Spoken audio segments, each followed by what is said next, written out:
ഒന്ന് സാമുവേൽ അധ്യായം 4. സാമുവേലിൻ്റെ വാക്ക് ഇസ്രായേൽ മുഴുവൻ ആദരിച്ചു. അക്കാലത്ത് ഫിലിസ്ത്യർ ഇസ്രായേലിനെതിരെ യുദ്ധത്തിനു വന്നു. ഇസ്രായേലും അവരെ നേരിടാൻ സന്നദ്ധമായി. ഇസ്രായേൽ എബനേസറിലും ഫിലിസ്ത്യർ അഫേക്കിലും പാളയമടിച്ചു. ഫിലിസ്ത്യർ ഇസ്രായേലിനെതിരെ അണിനിരന്നു.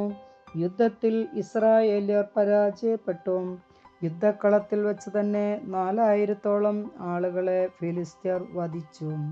ശേഷിച്ചവർ പാളയത്തിൽ തിരിച്ചെത്തിയപ്പോൾ ഇസ്രായേലിലെ ശ്രേഷ്ഠന്മാർ പറഞ്ഞു, ഫിലിസ്ത്യർ ഇന്ന് നമ്മെ പരാജയപ്പെടുത്താൻ എന്തുകൊണ്ട് കർത്താവ് അനുവദിച്ചു? നമുക്ക് ഷീലോയിൽ നിന്ന് കർത്താവിൻ്റെ ഉടമ്പടിയുടെ പേടകം കൊണ്ടുവരാം. അവിടുന്ന് നമ്മുടെ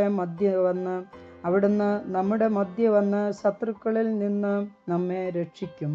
അങ്ങനെ അവർ ഷീലോയിലേക്ക് ആളയച്ച് കെരൂബുകളുടെ മേൽ എഴുന്നള്ളിയിരിക്കുന്ന സൈന്യങ്ങളുടെ കർത്താവിൻ്റെ ഉടമ്പടിയുടെ പേടകം കൊണ്ടുവന്നു. പേടകത്തോടൊപ്പം ഏലിയുടെ പുത്രന്മാരായ ഹോഫ്നിയും ഫിനെഹാസും ഉണ്ടായിരുന്നു. കർത്താവിൻ്റെ ഉടമ്പടിയുടെ പേടകം കൂടാരത്തിലെത്തിയപ്പോൾ ഇസ്രായേൽ മുഴുവൻ ആനന്ദം കൊണ്ട് ആർത്തുവിളിച്ചു. അത് ഭൂമിയിലെങ്ങും പ്രതിധ്വനിച്ചു. വാഗ്ദാന പേടകം നഷ്ടപ്പെടുന്നു. ആ ശബ്ദം ഫിലിസ്ത്യർ കേട്ടു. ഹെബ്രായരുടെ കൂടാരത്തിൽ നിന്ന് പുറപ്പെടുന്ന ഈ ഉഗ്ര അട്ടഹാസത്തിൻ്റെ സൂചന എന്തെന്ന് അവർ തിരക്കി. കർത്താവിൻ്റെ പേടകം കൂടാരത്തിലെത്തിയെന്ന് അവർ മനസ്സിലാക്കി. അപ്പോൾ ഫിലിസ്ത്യർ ഭയചകിതരായി. അവർ പറഞ്ഞു, പാളയത്തിൽ ദേവന്മാർ എത്തിയിട്ടുണ്ട്. നമ്മൾ നശിച്ചു. മുൻപൊരിക്കലും ഇതുപോലെ സംഭവിച്ചിട്ടില്ല. ആ ദേവന്മാരുടെ ശക്തിയിൽ നിന്ന് ആർ നമ്മെ രക്ഷിക്കും?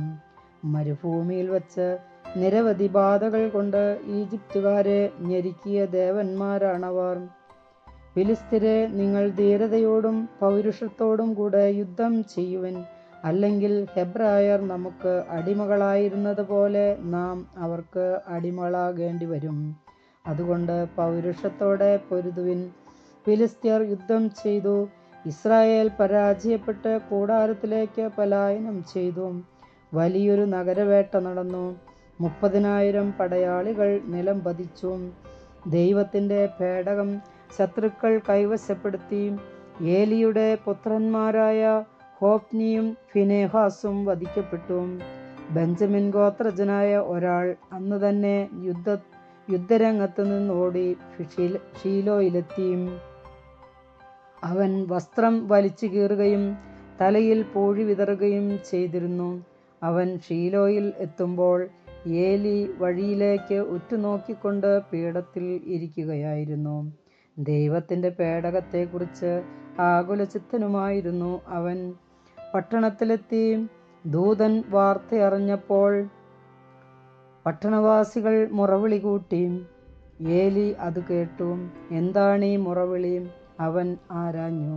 അപ്പോൾ ദൂതൻ ഏലിയുടെ അടുത്തേക്ക് ഓടി വന്നു പറഞ്ഞു, ഏലിക്ക് 98 വയസ്സുണ്ടായിരുന്നു.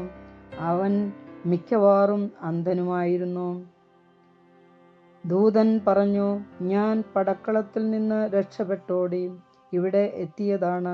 മകനെ എന്ത് സംഭവിച്ചു എന്ന് ഏലി ചോദിച്ചു. അവൻ പറഞ്ഞു, ഇസ്രായേൽ ഫിലിസ്ത്യരോട് തോറ്റോടി. ജനങ്ങളിൽ നല്ലൊരു ഭാഗം കൊല്ലപ്പെട്ടു. അത് ഭയങ്കരമായ ഒരു പരാജയമായിരുന്നു.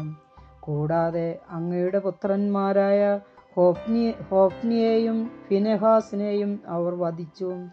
ദൈവത്തിൻ്റെ പേടകം അവർ കൈവശപ്പെടുത്തുകയും ചെയ്തു. ദൈവത്തിൻ്റെ പേടകം എന്ന് കേട്ടപ്പോൾ തന്നെ ഏലി വാതിൽപ്പടിക്കരികെയുള്ള പീഠത്തിൽ നിന്ന് പിറകോട്ട് മറിഞ്ഞു. വൃദ്ധനും ക്ഷീണിതനുമായ അവൻ കഴുത്തൊടിഞ്ഞു മരിച്ചു. അവൻ 40 വർഷം ഇസ്രായേലിൽ ന്യായാധിപനായിരുന്നു. ഏലിയുടെ ഗർഭിണിയായ മരുമകൾക്ക് ഫിനെഹാസിൻ്റെ ഭാര്യയ്ക്ക് പ്രസവ സമയം അടുത്തിരുന്നു. ദൈവത്തിൻ്റെ പേടകം ശത്രുക്കൾ പിടിച്ചെടുത്തെന്നും തൻ്റെ അമ്മായിയപ്പനും ഭർത്താവും മരിച്ചെന്നും കേട്ടപ്പോൾ പ്രസവവേദന ശക്തിപ്പെട്ട് അവൾ ഉടനെ പ്രസവിച്ചു. അവളെ പരിചരിച്ചിരുന്ന സ്ത്രീകൾ മരണാസന്നയായ അവളോട്, ഭയപ്പെടേണ്ട, നീ ഒരു ആൺകുട്ടിയെ പ്രസവിച്ചിരിക്കുന്നു എന്ന് പറഞ്ഞു. എന്നാൽ അവൾ അതിന് മറുപടി പറയുകയോ അവരെ ശ്രദ്ധിക്കുകയോ ചെയ്തില്ല. മഹത്വം ഇസ്രായേലിൽ നിന്ന് വിട്ടുപോയി എന്ന് പറഞ്ഞ് അവൾ തൻ്റെ കുഞ്ഞിന് ഇക്കാബോദ് എന്ന് പേരിട്ടു. കാരണം ദൈവത്തിൻ്റെ പേടകം പിടിക്കപ്പെടുകയും അവളുടെ അമ്മായിയപ്പനും ഭർത്താവും നഷ്ടപ്പെടുകയും ചെയ്തു.